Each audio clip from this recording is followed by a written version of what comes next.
നമ്മുടെ വൈദ്യുതി ബോർഡ് വളരെ കുറഞ്ഞ നിരക്കിൽ കിട്ടുമായിരുന്ന വൈദ്യുതി, അതും പ്രത്യേകിച്ച് രാത്രിയിൽ വലിയ വൈദ്യുതി ഉപഭോഗമുള്ള വേളകളിലേക്ക്, അത്തരം സമയത്തേക്ക് വേണ്ടി കിട്ടുമായിരുന്ന വൈദ്യുതി കളഞ്ഞു കുളിച്ചു. എങ്ങനെയാണെന്ന് വെച്ചാൽ, സത്ലജ് ജൽ വിദ്യുത് നിഗം ലിമിറ്റഡ്, ഒന്നുകൂടെ പറയാം, സത്ലജ് ജൽ വിദ്യുത് നിഗം ലിമിറ്റഡ്, ജലത്തിൽ നിന്നുണ്ടാക്കുന്ന നമ്മുടെ ഹൈഡ്രോ ഇലക്ട്രിക് പവർ പോലെയുള്ള ഇലക്ട്രിസിറ്റി തന്നെ യൂണിറ്റിന് 4 രൂപ 66 പൈസ വെച്ച് 1500 മെഗാവാട്ട് തരാം എന്നാണ് ഈ നിഗം ലിമിറ്റഡ് SJVN ഓഫർ ചെയ്തത്. അവരുടെ ഓഫർ ലെറ്റർ വന്നത് നവംബർ 2024 അവരുടെ ലെറ്റർ വരുന്നത്. നവംബർ 2023 അവരുടെ ലെറ്റർ വരുന്നത്. എത്രയും നേരത്തെ അതിനുള്ള മറുപടി കൊടുക്കേണ്ടതിന് പകരം, അതിനുള്ള ടെൻഡർ കൊടുക്കേണ്ടതിന് പകരം മാർച്ച് 2024 റെസ്പോൺസ് KSEBയിൽ നിന്ന് ചെല്ലുന്നത്. അപ്പോഴേക്കും അതിൻ്റെ റിപ്ലൈ SJVN, അതായത് സത്ലജ് ജൽ വിദ്യുത് നിഗം ലിമിറ്റഡ്, അവർ നവംബറിൽ ഓഫർ ലെറ്റർ കൊടുക്കുന്നു. 4 രൂപ 66 പൈസയ്ക്ക് പിന്നെ വൈദ്യുതി തരാം, 1500 മെഗാവാട്ട് വൈദ്യുതി ഞങ്ങൾക്ക് മിച്ചമുണ്ട്, അത് തരാം എന്ന് പറഞ്ഞ് ഓഫർ ലെറ്റർ കൊടുക്കുന്നു. പക്ഷേ അതിനുള്ള ടെൻഡർ മറ്റ് കാര്യങ്ങളോ ഒന്നും ചെയ്യാതിരുന്ന് 4 മാസങ്ങൾക്ക് ശേഷം മാർച്ചിലാണ് തിരിച്ചൊരു റിപ്ലൈ കിട്ടുന്നത്. അതും 166.66 മെഗാവാട്ട് വൈദ്യുതി വേണം എന്ന് മാത്രമാണ് പറയുന്നത്. അപ്പോഴും നമുക്ക് വലിയ തോതിൽ വൈദ്യുതി ആവശ്യമുള്ളതാണ്. അതൊക്കെ വിസ്മരിച്ചുകൊണ്ട് മറ്റെന്തൊക്കെയോ പ്ലാനുകൾ മനസ്സിലിട്ടുകൊണ്ട് ഇവിടെ നിന്ന് പോയത് 166.66 മെഗാവാട്ട് വൈദ്യുതി വേണം. ഈ റിപ്ലൈ തന്നെ ചെല്ലുന്നത് മാർച്ച് മാസത്തിൽ, 4 മാസങ്ങൾക്ക് ശേഷം. 4.6 രൂപ വിലയ്ക്ക് കിട്ടുമായിരുന്ന ആ വൈദ്യുതി, അതും 25 വർഷത്തേക്കാണെന്ന് ഓർക്കണം, അങ്ങനെ കിട്ടുമായിരുന്ന ആ വൈദ്യുതി മഹാരാഷ്ട്ര, ഹരിയാന, നോയിഡ എന്നിവിടങ്ങളിലേക്കാണ് പോയത്. അങ്ങനെ പിടിപ്പുകേട് മൂലം 4 രൂപ 66 പൈസയ്ക്ക് കിട്ടുമായിരുന്ന വൈദ്യുതി കിട്ടാത്ത പരുവത്തിലാക്കിയ ഇലക്ട്രിസിറ്റി ബോർഡാണ് പല മേഖലകളിൽ നിന്നും അതിനേക്കാളൊക്കെ വളരെ ഉയർന്ന നിരക്കിൽ ഇപ്പോൾ വൈദ്യുതി വാങ്ങുന്നതിന് വേഷം കിട്ടുന്നത്. അതുമാത്രവുമല്ല, ഇലക്ട്രിസിറ്റിയുടെ ചാർജ് കൂട്ടണം എന്ന് പറഞ്ഞുള്ള മുറവിളി കൂട്ടിക്കൊണ്ടിരിക്കുകയാണ്. ചാർജ് കൂട്ടലിനെ പറ്റി പറയുന്നത് എന്തൊക്കെയാണെന്ന് നോക്കാം നമുക്ക്. 2024 ജൂലൈ 1 മുതൽ 2027 മെയ് 31 വരെ. അപ്പോൾ 24 ജൂലൈ മുതൽ എന്ന് പറയുമ്പോൾ റിട്രോസ്പെക്റ്റീവ് ഇഫക്റ്റിൽ വരും. ഇപ്പോൾ ഓഗസ്റ്റ് ആയല്ലോ 2024. അപ്പോൾ 2024 ജൂലൈ 1 മുതൽ 2027 മെയ് 31 വരേക്ക് 3 പ്രാവശ്യം ഇലക്ട്രിസിറ്റിയുടെ താരിഫ് കൂട്ടണം എന്നാണ് ആവശ്യപ്പെട്ടിരിക്കുന്നത്. 24-25 എത്ര പൈസ കൂട്ടണം? 34 പൈസ.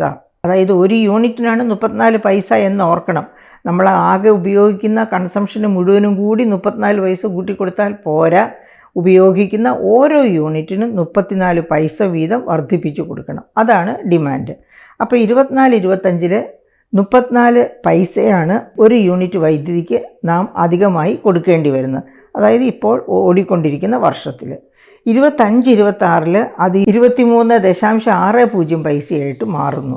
ഇനി 26-27 5.9 പൈസയായിട്ട് അത് വർദ്ധിക്കുന്നു. അതായത് ഈ വർധനവ് ഒരു ഡിക്ലൈനിങ് ഓർഡറിൽ കുറഞ്ഞു വരുന്നു എന്നർത്ഥം.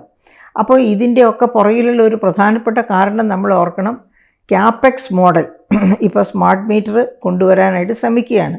അതായത് നമുക്ക് 0.5% GSDPയുടെ 0.5% അഡീഷണലായിട്ട് കടമെടുക്കാൻ കേന്ദ്രം കോവിഡ് കഴിഞ്ഞപ്പോൾ സമ്മതിച്ചു. അത് ഇലക്ട്രിസിറ്റി മേഖലയിൽ, വൈദ്യുതി മേഖലയിലെ പരിഷ്കരണങ്ങൾക്ക് വേണ്ടിയായിരുന്നു. ആ പരിഷ്കരണങ്ങളുടെ അവസാന ഭാഗമായിരുന്നു സംസ്ഥാനം മുഴുവനും സ്മാർട്ട് മീറ്റർ ഘടിപ്പിക്കുക എന്നുള്ളത്. എന്തിനാണ് സ്മാർട്ട് മീറ്റർ ഘടിപ്പിക്കുന്നത്? 20% മുതൽ 30% വരെ പ്രസരണ നഷ്ടമുണ്ട് വൈദ്യുതി രംഗത്ത് കേരളത്തിൽ. എല്ലാ സംസ്ഥാനങ്ങളിലും ഏറിയും കുറഞ്ഞുമുണ്ട്. കേരളത്തിൽ അത് വളരെ കൂടുതലാണ്. അപ്പോൾ അങ്ങനെ 20% മുതൽ 30% വരെയുള്ള പ്രസരണ നഷ്ടം പൂർണ്ണമായിട്ടും ഒഴിവാക്കാൻ പറ്റും സ്മാർട്ട് മീറ്റർ ഘടിപ്പിച്ചാൽ. അപ്പം 0.5% കൂടുതൽ കടമെടുക്കുക എന്ന് പറയുമ്പോൾ അതിൻ്റെ ഏറ്റവും പ്രധാനപ്പെട്ട അവസാനത്തെ ഐറ്റമായിരുന്നു ഈ സ്മാർട്ട് മീറ്റർ. അതിന് കേന്ദ്രം തന്നെ ഒരു ടോട്ടെക്സ് മോഡൽ, ടോട്ടൽ എക്സ്പെൻഡിച്ചർ മോഡൽ എന്ന് പറഞ്ഞിട്ട് ഒരു മെത്തേഡ് കൊണ്ടുവന്നു. അതിന് ഒരു ടോട്ടെക്സ് കമ്പനിയെയും ഏർപ്പെടുത്തിയിരുന്നു. പക്ഷേ ആ രീതിയിൽ ആ ടോട്ടെക്സ് കമ്പനിയിൽ നിന്ന് സ്മാർട്ട് മീറ്റർ അവർക്ക് ഈ സ്മാർട്ട് മീറ്ററിൻ്റെ സ്കീം കൊടുക്കാൻ താല്പര്യമില്ലെന്നും അത് സംസ്ഥാനം തനിയെ ചെയ്യുമെന്നും ഇവിടുത്തെ പൊതുമേഖലാ സ്ഥാപനങ്ങളുടെ ഒരു കൺസോർഷ്യം ഉണ്ടാക്കി അവർ തന്നെ വികസിപ്പിച്ചെടുക്കുന്ന സ്മാർട്ട് മീറ്റർ കേരളത്തിൽ ഉപയോഗിക്കുമെന്നും എന്നൊക്കെ പറഞ്ഞിട്ടാണ് അത് നിരസിച്ചിരുന്നത്. അപ്പോൾ അങ്ങനെ അതിൽ തട്ടി, ഈ സ്മാർട്ട് മീറ്ററിൽ തട്ടി നമുക്ക് കിട്ടേണ്ടിയിരുന്ന പണത്തിൻ്റെ ഒരു ഭാഗം നഷ്ടപ്പെട്ടു. ആ സ്മാർട്ട് മീറ്റർ ഘടിപ്പിക്കുന്നതിന് ആവശ്യമായ ഭാഗം 1300 കോടിയോളം വരുന്ന ഭാഗം നഷ്ടപ്പെട്ടു. ബാക്കി മാത്രമാണ് അവസാനമായും കിട്ടിയിരുന്നത്. അപ്പോൾ അങ്ങനെ ക്യാപെക്സ് മോഡൽ, അതായത് ക്യാപിറ്റൽ എക്സ്പെൻഡിച്ചർ, ഗവൺമെൻറ് തന്നെ പണം മുടക്കി ടെൻഡർ വിളിച്ച് ഇതിനുള്ള പണികൾ ചെയ്യുന്നതിനുള്ള ഒരു ക്യാപെക്സ് മോഡൽ കൊണ്ടുവന്നു. അപ്പോൾ ഈ ക്യാപെക്സ് മോഡൽ സ്മാർട്ട് മീറ്റർ കൊണ്ടുവരുന്നതിനും അത് ഘടിപ്പിക്കുന്നതിനും ഒക്കെ വേണ്ടി വരുന്ന ചെലവുകൾ ഒക്കെ കൂടി കഴിയുമ്പോഴാണ് ഈ പറയപ്പെട്ട അഡീഷണൽ യൂണിറ്റിന് 34 പൈസ എന്നൊക്കെ ഉള്ള രീതിയിൽ അടുത്ത 3 വർഷത്തേക്ക് പ്രത്യേകമായിട്ടുള്ള വില വർധനവ് ഇലക്ട്രിസിറ്റി രംഗത്ത് അങ്ങനെ ഒരു നിർദ്ദേശം മുൻപോട്ട് വച്ചിരിക്കുകയാണ്. ആ നിർദ്ദേശത്തിൽ തീരുമാനമായിട്ടില്ല. പക്ഷേ തീരുമാനമാകുമ്പോൾ തീർച്ചയായിട്ടും ഈ നിരക്ക് വർധനവ് നാം അനുഭവിക്കേണ്ടി വരും. കാരണം ഈ ക്യാപെക്സ് മോഡലിൽ ഇപ്പോൾ ഇത് നടപ്പാക്കാൻ പോവുകയാണ് എന്നുള്ള കാരണം കൊണ്ട് തന്നെ. പക്ഷേ വന്നുകൊള്ളട്ടെ, ഇത്രയും യൂണിറ്റ് നമ്മൾ കൊടുക്കേണ്ടി വന്നാൽ പോലും ഭാവിയിൽ ഇലക്ട്രിസിറ്റി നഷ്ടം, പ്രസരണ നഷ്ടം എന്ന് പറയുമ്പോൾ അത് കേരളം ഒരുപാട് മരങ്ങളൊക്കെ തിങ്ങി നിറഞ്ഞു നിൽക്കുന്ന സ്ഥലമായതുകൊണ്ടാണ് ഈ പ്രസരണ നഷ്ടം ഉണ്ടാകുന്നത് എന്നൊക്കെ നമുക്ക് വേണമെങ്കിൽ വ്യാഖ്യാനിക്കാം. പക്ഷേ അത് മാത്രമല്ല, അതിനേക്കാളൊക്കെ വളരെ പ്രധാനമായിട്ട് തെഫ്റ്റ് നടക്കുന്നുണ്ട്.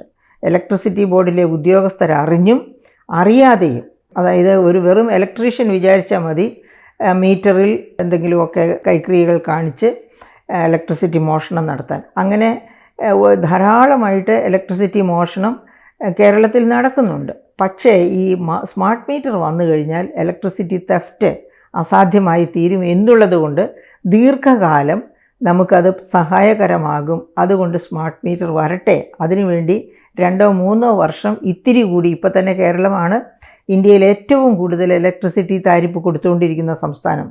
അപ്പോൾ ആ നിലയ്ക്ക് ഇനി ഇത്തിരി കൂടി കൂടിയാൽ തന്നെയും ഇത് പെർഫെക്റ്റ് സിസ്റ്റമായിട്ട് മാറുമെന്നുണ്ടെങ്കിൽ നമുക്ക് ഭാവിയിൽ ആശ്വസിക്കാം എന്ന് തന്നെ വേണം കരുതാനായിട്ട്. അപ്പോൾ ഇപ്പോൾ റേറ്റ് കൂട്ടുന്നതിനെ പറ്റിയുള്ള നിർദ്ദേശം വന്ന കൂട്ടത്തിൽ തന്നെ വേറെ ചില നിർദ്ദേശങ്ങൾ കൂടി വന്നിട്ടുണ്ട്. അത് സ്വാഗതാർഹമാണ് ഒരു വലിയ പരിധി വരെ. എന്തുകൊണ്ട് സ്വാഗതാർഹമാണ്? അതായത് ചെറുകിട വ്യവസായികൾക്ക്, വ്യാപാരി വ്യവസായികൾക്ക് പകൽ നിരക്കിൽ 10% ഇളവ്. അപ്പോൾ അങ്ങനെയാകുമ്പോൾ പകൽ നിരക്കിൽ 10% ഇളവ് എന്ന് വരുമ്പോൾ നമുക്കൊരു കാര്യമുണ്ട്. എന്തുകൊണ്ടാണ് പകൽ 10% ഇളവ് എന്ന് പറയുന്നത്? കാരണം പകൽ കേരളത്തിൽ ആവശ്യത്തിലധികം ഇലക്ട്രിസിറ്റി പകൽ ഉപയോഗത്തിന് ഉണ്ട്. രാത്രിയിലാണ് പീക്ക് കൺസംഷൻ വരുന്നത്. അങ്ങനെ പീക്ക് കൺസംഷൻ വരുമ്പോഴാണ് നമുക്ക് ഇലക്ട്രിസിറ്റിയുടെ ഷോർട്ടേജ് വരുന്നത്. അപ്പോൾ എന്താ നമുക്ക് ചെയ്യാവുന്നത്? ഈ വ്യാപാരി വ്യവസായികൾക്കൊക്കെ ഇതുമായിട്ട് സഹകരിക്കാം, ഈ നിരക്ക് വർധനവുമായിട്ട് സഹകരിക്കാം. എങ്ങനെ? അവർ രാത്രിയിൽ ചെയ്യാവുന്ന അതായത് വൈദ്യുതി ഉപയോഗം കൂടുതലുള്ള വ്യാപാര രംഗത്തെയാണെങ്കിലും വ്യവസായ രംഗത്തെയാണെങ്കിലും ഒരുപാട് കാര്യങ്ങൾ. ഇപ്പോൾ ഉദാഹരണത്തിന് വ്യാപാര രംഗത്തുള്ള ഒരു ഹോട്ടൽ ഉടമയെ ഓർക്കുക. അരി ആട്ടുക, അല്ലെങ്കിൽ പൊടിക്കുക, അല്ലെങ്കിൽ മറ്റ് സാധനങ്ങൾ അരയ്ക്കുക, ആട്ടുക, ഇത്തരം കാര്യങ്ങളൊക്കെ അവർ ചെയ്യുന്നത് വൈദ്യുതിയുടെ സഹായത്തോടെ ആയിരിക്കും. ഇത്തരം കാര്യങ്ങളൊക്കെ പകൽ പൂർത്തിയാക്കുക, 6 മുതൽ 6 വരെയുള്ള സമയത്ത് പൂർത്തിയാക്കുക. അങ്ങനെ പൂർത്തിയാക്കുന്നതോടെ ആ 10% ഇളവ് ഉപയോഗിക്കുകയും ചെയ്യാം. ഇലക്ട്രിസിറ്റി ബോർഡിനെ സംബന്ധിച്ച് അത് വലിയ ആശ്വാസവുമാണ്. കാരണം പീക്ക് ടൈം രാത്രിയിലെ കൺസംഷൻ കുറയും, പകലെ കൺസംഷൻ കൂടും. പകൽ കൺസംഷൻ കൂടുന്നുണ്ട്, അവർക്ക് പ്രശ്നമില്ല. കാരണം സോളാർ എനർജി തന്നെ ആവശ്യത്തിലധികം ഇപ്പോൾ ഉൽപ്പാദിപ്പിക്കുന്നുണ്ട്.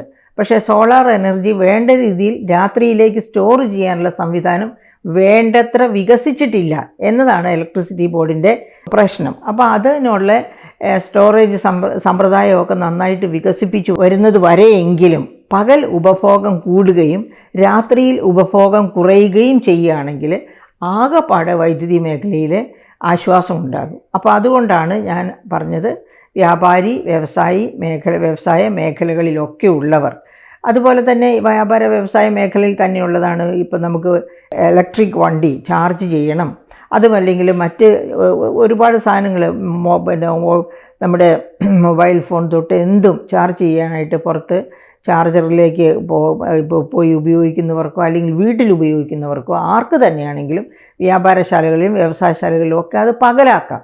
രാത്രിയിലേക്ക്, അതായത് അത് പീക്ക് ലെവലിൽ ഫുള്ളായിട്ട് ചാർജ് ചെയ്ത് വെച്ച് കഴിഞ്ഞാൽ രാത്രി അവർക്ക് പിന്നെ അതിൻ്റെ ആവശ്യം വരില്ല. അങ്ങനെയൊക്കെ പകൽ ഉപഭോഗം വർദ്ധിപ്പിച്ചുകൊണ്ട് രാത്രി ഉപഭോഗം കുറച്ചു കൊണ്ടുവരാൻ സാധിക്കുകയാണെങ്കിൽ നമ്മുടെ പോക്കറ്റും കാലിയാവില്ല. അതുപോലെ തന്നെ ഇലക്ട്രിസിറ്റി ബോർഡിന് അത് ആശ്വാസ സൂചകം ആകുകയും ചെയ്യും. അതായത് വലിയ വില കൊടുത്ത് പുറത്തു നിന്ന് വലിയ അളവിൽ ഇലക്ട്രിസിറ്റി വാങ്ങേണ്ട എന്ന ഒരു അഡ്വാൻറ്റേജ് ഇലക്ട്രിസിറ്റി ബോർഡിനും അത് നമ്മുടെ സംസ്ഥാനത്തിന് തന്നെയും സഹായകരമാകും. അപ്പോൾ ആ തരത്തിലുള്ള കാര്യങ്ങളെ പറ്റിയൊക്കെ ചിന്തിക്കാവുന്നതേ ഉള്ളൂ. പിന്നെ അതുപോലെ തന്നെ പകലും രാത്രിയും വ്യത്യാസം ചാർജാണ് ഇനി പറയുന്നത്. അതായത് ഈ പുതിയ നിർദ്ദേശം വന്നിരിക്കുന്നത് പകൽ ഒരു ചാർജ്, രാത്രി വേറൊരു ചാർജ്. ഞാൻ നേരത്തെ സൂചിപ്പിച്ചല്ലോ, പകൽ എക്സസ് ഇലക്ട്രിസിറ്റി കേരളത്തിൽ തന്നെ ഉണ്ട്, പക്ഷേ രാത്രിയിൽ വലിയ ഷോർട്ടേജ് വരുന്നു.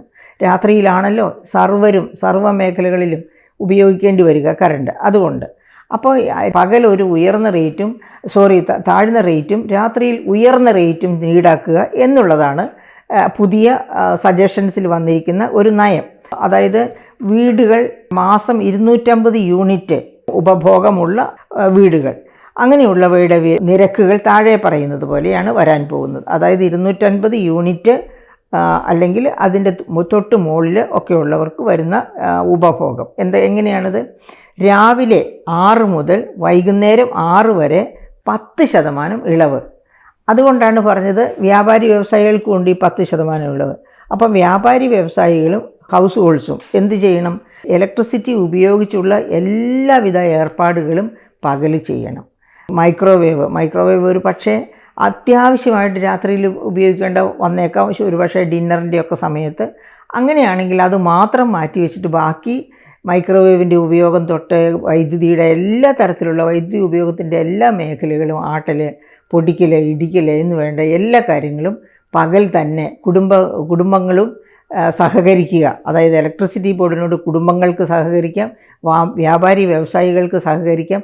ഇലക്ട്രിസിറ്റി ബോർഡിന് വേണ്ടി അല്ല സഹകരിക്കുന്നത്, അവനവൻ്റെ പോക്കറ്റ് കാലിയാകാതിരിക്കാനാണ്, അല്ലെങ്കിൽ അതിൻ്റെ ചോർച്ച കുറയാനാണ് നമ്മൾ സഹകരിക്കുന്നത്. പക്ഷേ അതോടെ നമ്മുടെ സംസ്ഥാനത്തിൻ്റെ ഇലക്ട്രിസിറ്റി ബോർഡിനും വലിയ ആശ്വാസമാകും. അതായത് രാത്രിയിലെ പീക്ക് ലോഡ് കുറഞ്ഞു കിട്ടും.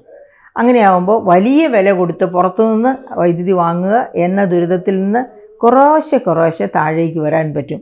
ഒരുപക്ഷെ ഇങ്ങനെ എല്ലാവരും ഈ സ്ഥിതി ഫോളോ ചെയ്യുകയാണെങ്കിൽ, ഈ നിർദ്ദേശങ്ങൾ പാലിക്കുകയാണെങ്കിൽ വലിയ വ്യത്യാസം തന്നെ ഇലക്ട്രിസിറ്റി നിരക്കുകൾ ഭാവിയിൽ നമുക്കും അനുഭവവേദ്യമാകും.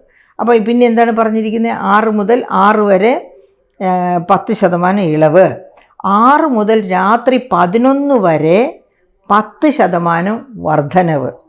അതായത് പകൽ 10% ഇളവ് കൊടുത്തു, അതേസമയത്ത് രാത്രിയിൽ 6 മുതൽ 11 വരെയുള്ള സമയത്ത് 10% വർധനവ് വരുന്നു ഒരു യൂണിറ്റിൻ്റെ വിലയിൽ. 250 മുകളിലായാൽ, അതായത് 250 യൂണിറ്റാണ് ടോട്ടൽ കൺസംഷൻ എങ്കിൽ 6 മുതൽ 11 വരെ 10% വർധനവേ വരൂ. പക്ഷേ 250 യൂണിറ്റിന് മുകളിൽ കൺസംഷനുള്ള വ്യാപാരിയോ വ്യവസായിയോ കുടുംബമോ എന്തുമാകട്ടെ രാത്രിയിൽ 25% അവരുടെ അധിക ചാർജ്. അപ്പം എന്താണ് വേണ്ടത്? ശരിക്കും വൈദ്യുതി ബോർഡ് വളരെ യുക്തിസഹമായ ഒരു തീരുമാനമാണ്, ഒരു നിരക്ക് വർധനവിൻ്റെ രീതിയാണ് കൊണ്ടുവന്നിരിക്കുന്നത്. യുക്തിസഹമായ എന്ന് വെച്ചാൽ ഉപഭോക്താക്കൾ നല്ല ഒരു നയം സ്വീകരിച്ചാൽ, യുക്തിസഹമായി പ്രതികരിക്കുകയാണെങ്കിൽ അവർക്ക് ഈ ഉയർന്ന നിരക്കിൽ നിന്ന് തീർച്ചയായിട്ടും രക്ഷപ്പെടാൻ കഴിയും. ഒരുപാട് ചുരുക്കം പേർക്ക് മാത്രമേ ഉയർന്ന നിരക്കിലേക്ക് പോകേണ്ടി വരൂ. കാരണം അവർക്ക് പോയാലും പ്രശ്നമില്ല, കാരണം they are really well of. അതേസമയത്ത് മിഡിൽ ഇൻകത്തിൽപ്പെട്ടവരും താഴ്ന്ന വരുമാനത്തിൽപ്പെട്ടവർക്കും ഒക്കെ ഇങ്ങനെ ഇലക്ട്രിസിറ്റിയിലേക്ക് കൊടുക്കേണ്ടി വരുന്ന വൻ ചാർജ് വർധനയിൽ നിന്ന് രക്ഷപ്പെടാൻ പറ്റുന്ന ഒരു മാർഗമാണ് പകൽ ഉപയോഗം മാക്സിമത്തിലാക്കുക, രാത്രി ഉപയോഗം മിനിമത്തിലാക്കുക. എല്ലാ തരത്തിലും നമ്മൾ അങ്ങനെ ഒന്ന് പരിശീലിച്ചാൽ മതി. അതുപോലെ തന്നെ പല വീടുകളിലും നമുക്കറിയാം അല്ലേ, പോകട്ടെ, ഇപ്പോൾ ഗവൺമെൻറ് കോളേജുകളോ ഗവൺമെൻറ് സ്കൂളുകളോ അങ്ങനെയുള്ള ഇൻസ്റ്റിറ്റ്യൂട്ട്സ് എടുക്കുക. അവിടെ ചിലപ്പോൾ അറ്റൻഡർമാരൊക്കെ ഉണ്ട്, പക്ഷേ ഈ എല്ലാവരും പിന്നെ വീട്ടിലേക്ക് പോയി കഴിഞ്ഞാൽ എവിടെയൊക്കെ ഫാൻ കിടന്ന് കറങ്ങുന്നു, എവിടെയൊക്കെ ലൈറ്റ് ഓണായി തന്നെ കിടക്കുന്നു, ഇത്തരം കാര്യങ്ങളൊന്നും ആരും ശ്രദ്ധിക്കത്തില്ല. അത്ര നിരുത്തരവാദിത്വത്തോടെയാണ് ഈ ജോലികളൊക്കെ ചെയ്യുന്നത്. ഇവർക്കൊക്കെ ആഗ്രഹമുള്ളത് ഇവരുടെ പോക്കറ്റിൽ വരേണ്ടതിന് കുറവ് വരാൻ പാടില്ല. അത് എല്ലാ 5 വർഷം വരുമ്പോഴും കൂട്ടി കിട്ടണം. ഇരട്ടിച്ച് കിട്ടുമെങ്കിൽ അത്രയും നല്ലത്. പക്ഷേ അവനവൻ്റെ ഉത്തരവാദിത്തത്തിൽ ഒരു കാരണവശാലും ഇവരാരും ജാഗരൂകരല്ല. അപ്പോൾ നമുക്കറിയാം, ഇന്ന് രാവിലെ കോളേജ് തുറന്നപ്പോഴേ ഇട്ട ഒരു ഫാനായിരിക്കാം, അത് പിറ്റേന്ന് രാവിലെ ആ ടീച്ചറോ അല്ലെങ്കിൽ സാറോ വരുന്നവരെ ചിലപ്പോൾ കിടന്ന് കറങ്ങുന്നുണ്ടാകും. കാരണം പല ടീച്ചേഴ്സ് ഇരിക്കുന്ന ഒരു മുറിയാണെങ്കിൽ ഒരാൾ പോകുമ്പോൾ വേറൊരാൾ കാണും. ഇനി അവസാനം പോകുന്നയാൾ ഒരു പക്ഷേ നേരെ ക്ലാസ്സിലേക്ക് പോയി ഫാൻ ഓഫ് ചെയ്യാതെ ക്ലാസ്സിൽ നിന്ന് നേരെ ക്ലാസ് കഴിഞ്ഞ് വീട്ടിലേക്ക് പോയി എന്നിരിക്കാം. അങ്ങനെയൊക്കെ വന്ന് ആ ഫാൻ അവിടെ കിടന്ന് കറങ്ങും. പിറ്റേ ദിവസം വരെയും ചിലപ്പോൾ കറങ്ങിയെന്നിരിക്കും. ചിലപ്പോൾ ടീച്ചേഴ്സ് തന്നെ ഹൈലി ഇറസ്പോൺസിബിൾ ആയിട്ടുള്ളവരുണ്ട്. അതായത് സർക്കാർ മുതലല്ലേ എന്ന രീതിയിൽ കൈകാര്യം ചെയ്യുന്നവരുണ്ട്. അപ്പോൾ അവരാരും ഓർക്കുന്നില്ല വെള്ളം വേസ്റ്റാക്കുന്നത്, വൈദ്യുതി വേസ്റ്റാക്കുന്നത് ഒക്കെ ദേശീയ വേസ്റ്റാണ് എന്ന് ഇവരാരും മനസ്സിലാക്കുന്നില്ല. നമ്മളുടെ കുട്ടികളെയാണെങ്കിലും കുട്ടിക്കാലം മുതലേ പഠിപ്പിക്കേണ്ട ഒരു കാര്യമാണ് ജലം, വൈദ്യുതി ഇവയൊക്കെ വേസ്റ്റാക്കുന്നത് ദേശത്തിന് മാത്രമല്ല ലോകത്തിന് തന്നെ ഹാനികരമാണ്. അതായത് പരിസ്ഥിതിക്കേ ഹാനികരമാണ്. അതായത് ഈ വൈദ്യുതി, അതായത് പുനരുൽപാദന യോഗ്യമല്ലാത്ത സോഴ്സസിൽ നിന്നുണ്ടാക്കുന്ന വൈദ്യുതി എന്ന് പറയുന്നതൊക്കെ നമ്മുടെ താപനില വർദ്ധിപ്പിക്കുന്നതാണ്. ഉദാഹരണം, കോൾ ബേസ്ഡ് ആയിട്ടുള്ള ഇലക്ട്രിസിറ്റി ജനറേഷൻ, അത് താപനില വർദ്ധിപ്പിക്കുന്നതാണ് വലിയ തോതിൽ. അപ്പോൾ അങ്ങനെ വൈദ്യുതിയുടെ ഉപയോഗം എത്ര കണ്ട് കുറയ്ക്കാൻ പറ്റുന്നുവോ അത്ര കണ്ട് പരിസ്ഥിതി സൗഹൃദമാണ് നമ്മുടെ ജീവിതം. ഈ കാര്യങ്ങൾ മനസ്സിലാക്കുന്ന പ്രായത്തിൽ തന്നെ കുട്ടികളോട് ജലം ദുർലഭമായ ഒരു വിഭവമാണ്, അതുപോലെ എന്നുവെച്ചാൽ സർവ്വ ജീവജാലങ്ങൾക്കും വേണ്ടതാണ് ജലം. ആ ജലം, ശുദ്ധജലം കിട്ടാതെ ആയാൽ ഏത് ജീവജാലത്തിനായാലും അത് ബുദ്ധിമുട്ടാകും. അപ്പം ശുദ്ധജലം, അതുപോലെ വൈദ്യുതി, ഇതൊക്കെ പരിസ്ഥിതി സൗഹൃദമായിട്ടും ഒക്കെ ഉപയോഗിക്കേണ്ടതാണ്. സ്കേഴ്സ് ആയിട്ടുള്ള, അതായത് ദുർലഭമായ വിഭവങ്ങളാണ്. ഇതൊക്കെ വളരെ ശ്രദ്ധയോടെ ഉപയോഗിക്കണമെന്ന് കുട്ടികളെയും പറഞ്ഞ് പഠിപ്പിക്കണം. അപ്പോൾ അങ്ങനെ ആകുമ്പോൾ എന്താ സംഭവിക്കുക, രാത്രിയിൽ രാത്രിയാകുമ്പോഴത്തേക്കും സർവ്വ മുറികളിലും ഫാൻ ഇട്ടിരിക്കുക, അല്ലെങ്കിൽ സർവ്വ മുറികളിൽ ലൈറ്റ്, ഫാൻ ഇട്ടില്ലെങ്കിൽ തന്നെ ലൈറ്റ് ഇടുക, എഴുന്നേറ്റ് പോകുമ്പോൾ ഫാനോ ലൈറ്റോ ഓഫ് ചെയ്യാൻ മറന്നു പോവുക. ആവശ്യമില്ലാതെ ഇങ്ങനെ ഓരോ വൈദ്യുതി ഉപയോഗിക്കുന്ന ഒരു സോഴ്സും അനാവശ്യമായിട്ട് ഓൺ ചെയ്ത് ഇട്ടേക്കരുത് എന്ന കാര്യം കുട്ടികളെ പഠിപ്പിക്കുക. അത് വീട്ടമ്മമാരാണ് വളരെ ശ്രദ്ധിക്കേണ്ടത്. അങ്ങനെ എല്ലാവരും ഒത്തൊരുമയോടുകൂടി ശ്രമിക്കുകയാണെങ്കിൽ എനിക്ക് തോന്നുന്നു കേരളത്തിൻ്റെ വൈദ്യുതി ക്ഷാമത്തിന് ഒരു വലിയ പരിധി വരെ ഒരുപാട് മാറ്റം വരും. അതുപോലെ ഗവൺമെൻറ് ഇൻസ്റ്റിറ്റ്യൂഷൻസ്, ഈ സെക്രട്ടേറിയറ്റ് തന്നെ അതിൻ്റെ ഒരു എക്സാമ്പിളായിട്ട് നമുക്ക് എടുക്കാവുന്നതാണ്. അവിടെയൊക്കെ ഇതാരും മോണിറ്റർ ചെയ്യുന്നില്ല. അതുകൊണ്ട് ഒരുപാട് മിസ്യൂസ് വൈദ്യുതി രംഗത്തൊക്കെ നടക്കുന്നുണ്ട്. അതുമാത്രവുമാണോ, ഇത്തരക്കാരും വൈദ്യുതി ബില്ലോട്ട് അടയ്ക്കുകയുമില്ല. നിങ്ങൾ ബജറ്റ് ഇൻ ബ്രീഫ് ഡോക്യുമെൻ്റ് എടുത്ത് നോക്കുക, അതിനകത്ത് taxes raised but not realise, നികുതികൾ ചുമത്തിയിട്ടും പിരിച്ചെടുക്കാൻ പറ്റാത്തത് എന്ന് പറയുന്നതിനകത്ത് ഇലക്ട്രിസിറ്റി ബോർഡിന് പിരിഞ്ഞു കിട്ടാനുള്ള നികുതി തന്നെ 3000 കോടിയോളം ഉണ്ട്. 3000 കോടിയുടെ ചുറ്റുവട്ടത്തിലാണ്. കൃത്യമായിട്ട് ഞാൻ ഓർക്കുന്നില്ല, ഇന്ന് ഞാൻ അതിനുവേണ്ടി എടുത്ത് നോക്കാത്തത് കൊണ്ട്. 3000 കോടിയുടെ ചുറ്റുവട്ടത്തിലാണെന്ന് ഉറപ്പാണ്. അപ്പോൾ ഇതാരാ അടയ്ക്കാത്തത്? ഞാനോ നിങ്ങളോ വൈദ്യുതി ബില്ല് അടച്ചില്ലെങ്കിൽ നമ്മുടെ ഫ്യൂസ് ഊരിക്കൊണ്ട് പോകും, പിന്നെ നമുക്ക് പ്രകാശം കാണാൻ ഒക്കില്ല. അപ്പോൾ ഇതാരായിരിക്കും അടയ്ക്കാത്തത്? എല്ലാം പൊതുമേഖല, അതായത് ഗവൺമെൻറ് ഇൻസ്റ്റിറ്റ്യൂഷൻസോ അതിനോട് ബന്ധപ്പെട്ട ഇൻസ്റ്റിറ്റ്യൂഷൻസോ ഒക്കെയാണ് ഇങ്ങനെ ഈ ഇലക്ട്രിസിറ്റി ബില്ല് അടയ്ക്കാതെ കിടക്കുന്നത്. അപ്പോൾ അവരൊക്കെ അങ്ങ് ദുർവിനിയോഗം ചെയ്യുകയാണ്. ഇക്കാര്യത്തിലൊക്കെ ഒരു മാറ്റം വരണമെങ്കിൽ നമ്മൾ സർക്കാരിനെ കുറ്റം പറഞ്ഞിട്ട് ഒരു കാര്യമില്ല. സർക്കാർ എന്ന് പറയുന്നത് നമ്മളാണ്. നമ്മളുടെ ഉദ്ദേശശുദ്ധി, നമുക്ക് ഇത്തരം കാര്യങ്ങളെ പറ്റിയുള്ള, അതായത് എന്തുകൊണ്ട് ഞാൻ വൈദ്യുതി സൂക്ഷിച്ചുപയോഗിക്കണം, എന്തുകൊണ്ട് ഞാൻ ശുദ്ധജലം പാഴാക്കരുത് എന്നൊക്കെയുള്ള കാര്യങ്ങളെപ്പറ്റി നമുക്കുള്ള അവബോധം പരിസ്ഥിതി സൗഹൃദമായിട്ട് ജീവിക്കണമെങ്കിൽ ഇത് രണ്ടും വളരെ കൃത്യതയോടെ പാലിക്കണമെന്ന ധാരണ നമുക്കുണ്ടാകണം. നമ്മളുടെ കുട്ടികളിലേക്ക് നമ്മളത് പകർന്നു കൊടുത്തിരിക്കണം.